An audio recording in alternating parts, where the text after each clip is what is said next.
At the Educational Cultural Complex on Friday, the education wasn't happening in classrooms. It was here in the lobby, various community groups sharing information on strategies to make sure everyone in the county gets counted. So let us all do our best, work hard, and collaborate.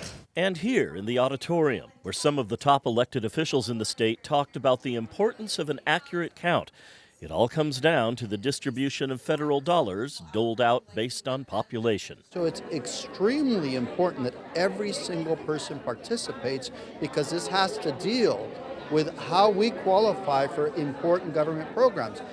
Money for education, money for roads, money for libraries, parks, all those things that we love. A big concern for everyone here are so-called HTCs, hard-to-count communities. That's part of the reason California lawmakers are funding the counting effort this time in a much more significant way than last time around. Sacramento invested about $2 million in the push to get everyone counted for the 2010 census. This time around, the legislature has ponied up $187 million statewide. United Way of San Diego County is the lead agency in the effort here. There's over 250,000 people that we're going to try to outreach to and get them comfortable with the importance of completing the census next year. Officials working with the California Complete Count effort are using every tool they have to make sure people fill out the census. That includes a fairly harsh warning about what it would mean for California financially if that doesn't happen. $1,000 per person per year that's at stake.